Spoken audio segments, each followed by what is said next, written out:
Dan RadioStyle. Hope everybody out there's having themselves a great day. Got a couple awesome success stories that Neville's got in here. I'm going to share one in particular today, and I might do a couple of these over the next few shows. One, because they demonstrate really awesome success stories that Goddard's being cool to share. Two, they really round out what he's been talking about, and there's some great examples in there from a lot of the questions we get from a lot of people. You know, what if there's a third party? What if there's some restriction? What if somebody's in the way? What if my boss doesn't like, we've got all these different ideas about why what we're trying to manifest is so difficult. I've got a great example here of an individual that had a heart problem, a young man, I guess, right? Had a heart problem. Talked to Goddard. Goddard said, hey, here's the deal. Here's what you got to do. The guy did it. He believed it, and he healed himself. Let's talk about it. It's a great story. And it illustrates all the key points that have been going on in the Power of Awareness, the book that we've been reading here for a while now. Only the most complete and intense use of the law of assumption could have produced such results in this extreme situation. 4 years ago, a friend of our family asked if I could talk to his 28-year-old son who was not expected to live. He was suffering from a rare heart disease. This disease resulted in a disintegration of the organ. Long and costly medical care had been of no avail. Doctors held out no hope of recovery. For a long time, the son had been confined to his bed. His body had shrunk to almost a skeleton, and he could barely talk and breathe only with great difficulty. His wife and two small children were home when I called, and his wife was present throughout our discussion. I started by telling him that there was only one solution to any problem, and that solution was a change of attitude. Since talking exhausted him, I asked him to nod in agreement if he understood clearly what I said. This he agreed to. I described the facts underlying the law of consciousness, in fact, that consciousness was the only reality. I told him that the only way to change any condition was to change his state of consciousness. As a specific aid in helping him to assume the feeling of already being well, I suggested that in imagination, he see the doctor's face expressing incredulous amazement in finding him recovered. Contrary to all reason, from the last stages of an incurable disease, that he sees him double-checking his examination and hear him saying over and over, it's a miracle. It's a miracle. So right off the bat, he's talking about any problem we face. Any problem we face. We have a guy here that's got a disintegrating organ in his body. I don't know what your situation is. Maybe you've got a third party, your specific person isn't talking to you right now because they're angry with you. Maybe you haven't met your specific person in real life yet. Maybe you're trying to increase your income, but you can't quite figure out how. Maybe you're trying to get a better job, but your boss is somehow in the way. Maybe that position is filled right now. Any number of reasons that you're looking at your present manifestation and saying, this doesn't seem like it's going well. Well, he had a disintegrating organ. And Goddard explained to him the only way to solve this problem is not by focusing on the disintegrating organ. Never once in here was that mentioned, not once. Talks about thinking about the doctor coming in and saying, oh my God, you're healed, how great. This is a miracle, this is a miracle. Never once did he say, try to undo your damage or try to heal your bad organ or nothing. It was a shift in consciousness, a shift in attitude about what it is that I'm trying to create. It's a shift in belief that this thing is possible, regardless of what impossibility sits in front of it. This manifestation that I'm creating is possible. When we come from that angle, when we assume the wish fulfilled, when we assume the attitude of this can happen, it will and does happen. When we sit back with an attitude of, I can't do this because, or this is in my way, or this obstacle's here, or this thing's here. Well, guess what? You're going to see obstacles everywhere you go. Focus on what it is that you're trying to create. Focus on the outcome. Focus on the attitude of, I can do this. Use the desire you have, the passion inside of you have, to burn through those doubts and go, whatever the doubts are right now, this is what's happening.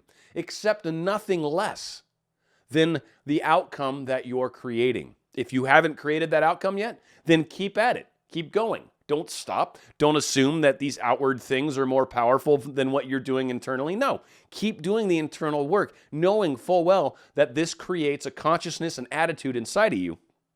And from that attitude, change blossoms like mad. The second we can change everything about ourselves as far as how we feel about things, change assuredly follows. From that moment, a number of sequence of events are created. The second you say, yes, this is possible, a number of sequence of events from that moment creep forward. Now all of a sudden your manifestation's starting to line itself up because you have assumed it's possible, because you have accepted the attitude that, yes, I can make this happen. So to continue, he not only understood all of this, it's a miracle. He not only understood all of this clearly, but he believed it implicitly. He promised that he would faithfully follow this procedure. His wife, who had been listening intently, assured me that she, too, would diligently use the law of assumption and her imagination in the same way as her husband. The following day, I sailed for New York, and this taking place during a winter vacation in the tropics. Several months later, I received a letter saying the son had made a miraculous recovery. On my next visit, I met him in person. He was in perfect health, actively engaged in business, and thoroughly enjoying the many social activities of his friends and families. Now, I want to point out one key thing, because so many people are like, when's this going to happen? How long do I got to do this? When, where, why, what, who, how, why? Several months later, it finally happened. Didn't say specific, well, you keep doing this imaginal thing and in exactly 2.5 weeks or 18 days, on the calendar, then you'll be healed. No, it was never like that. You assume this new attitude. You assume that this possibility definitely exists, that there is a way to get from A to B. I don't know what it is, and you don't have to. You don't have to know how to get there. That part figures itself out. Remember, sequence of steps create themselves. You just have to know that it is possible, that I can do this, that this is an outcome that I am going to experience. Accept nothing less. That is the attitude of success. I am doing this.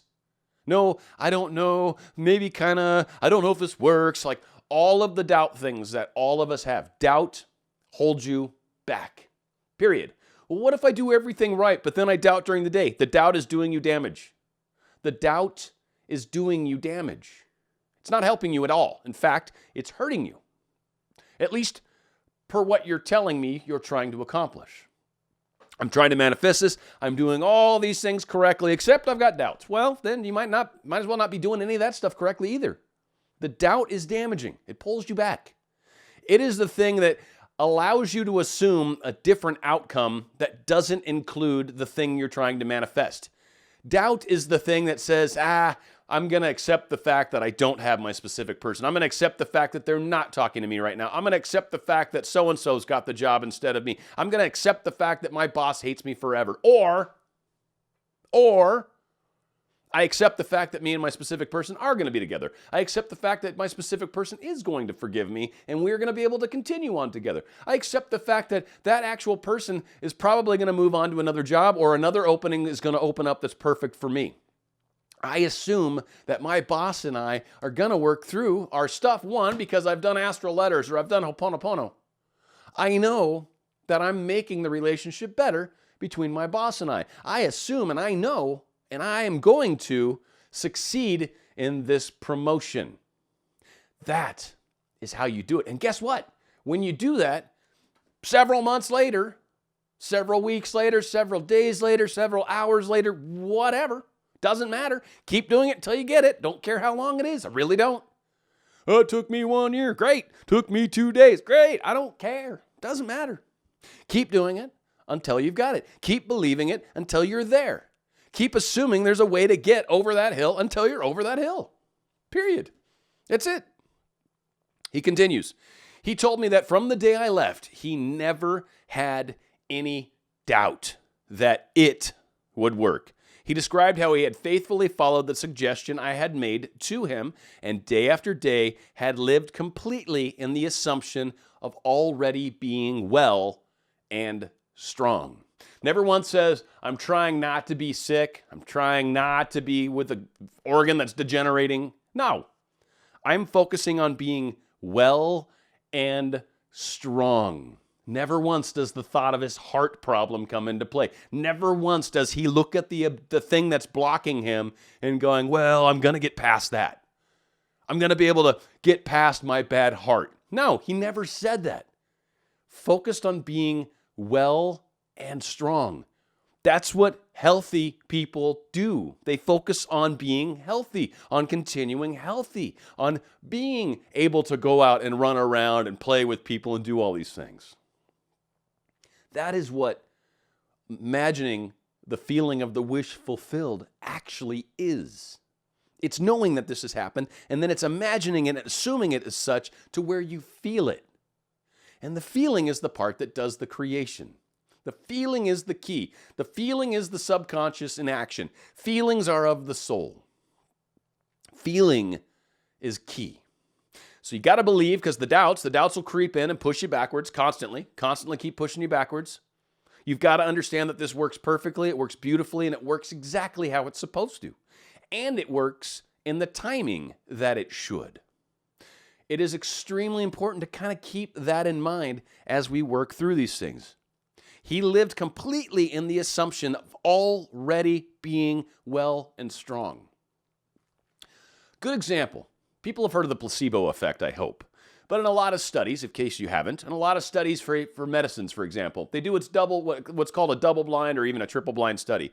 And what that means is essentially there's some guy in a back room that's putting a sugar pill in a cup and an actual new medication in a cup. That guy in the back room then kind of makes some sort of marking, whatever, on a piece of paper so he knows which one's which. He then hands them to a nurse and says, hand these to the doctor to give to the patient. The nurse doesn't know what they are. She doesn't know which one's which. She goes and hands them to the doctor. The doctor doesn't know which one's which. The doctor then goes and hands the patient one of them.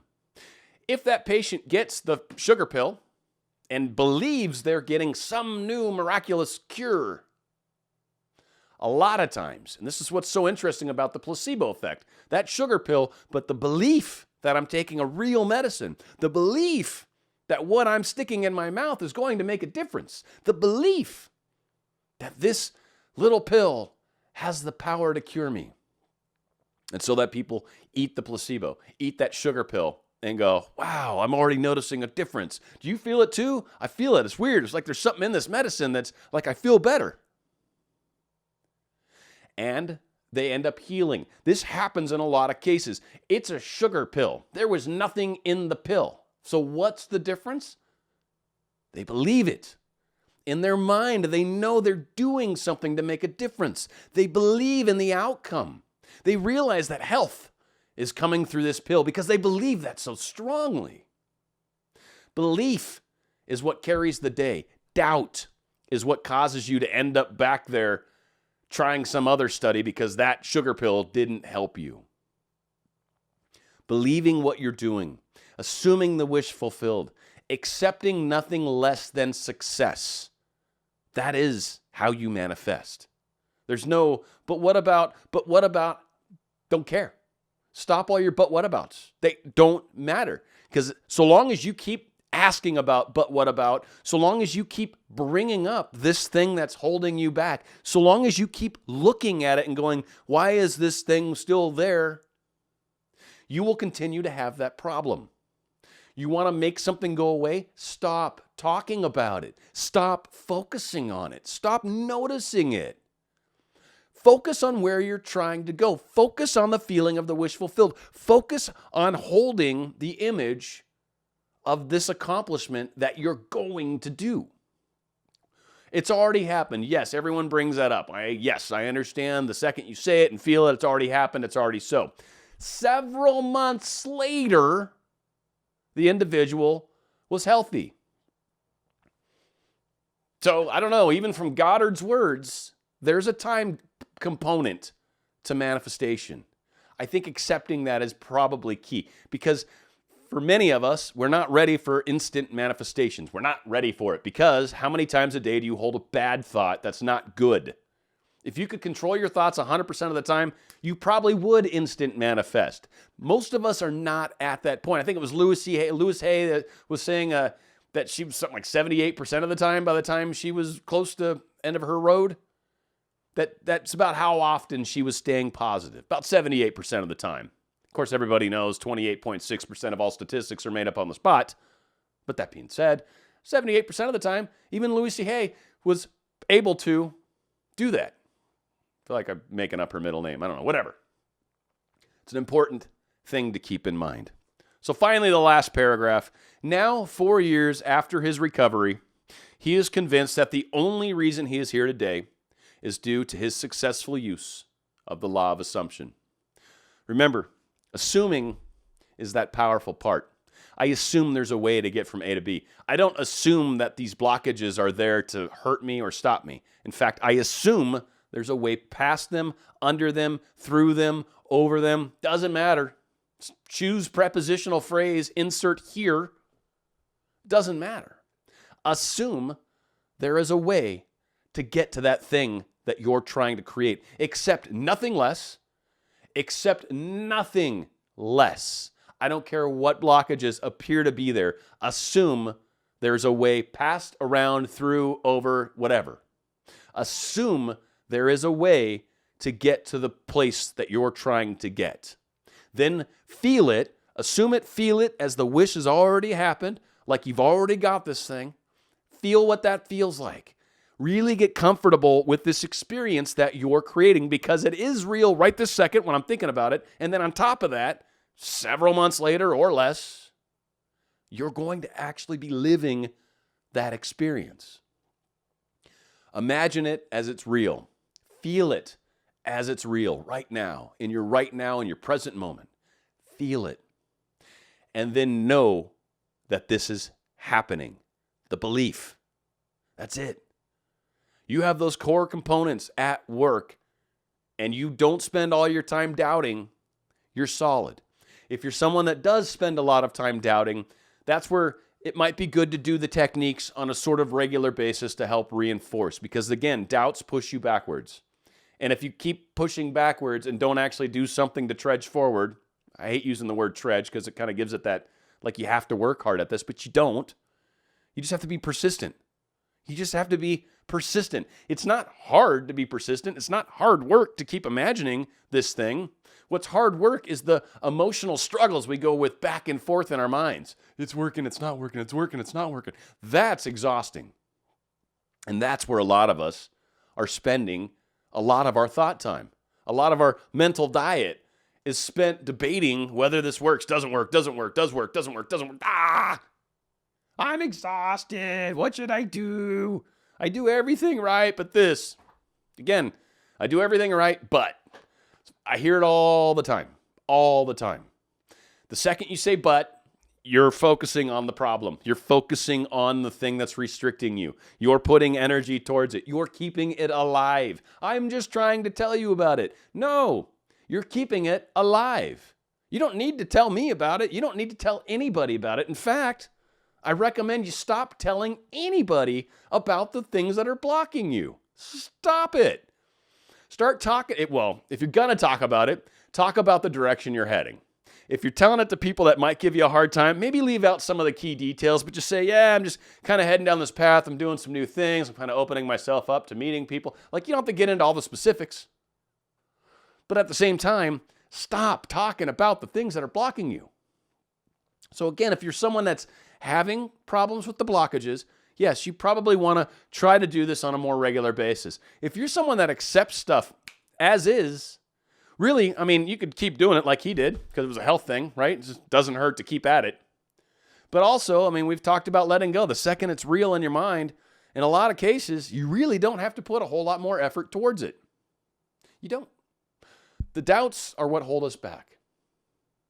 We need to focus on the fact that this is happening. This wish fulfilled is occurring. That this drive towards my dreams is creating those dreams into my reality. It's worked for lots of people. Goddard shared. There's people that have shared all over the YouTube. There's people that have shared in the comments below. This works. Does it work 100% of the time? I don't know, because there's all sorts of different little factors that seem to come into play, and doubt is one of the biggest undoers of our dreams. In fact, doubt will stop most people from even starting on the path. Assume this is going to work. Assume there's a way past it all. Assume that you're going to be experiencing this. Maybe several months later, maybe not. But assume this is an outcome that you are going to experience. Why? Because you're not going to stop until you get it. Keep heading towards it, regardless of what it looks like, regardless of what people say, regardless of what this third party's doing, regardless of what your boss thinks. I don't care. Assume there's a way past it, and getting past it is what you will do. Dan Radio Style.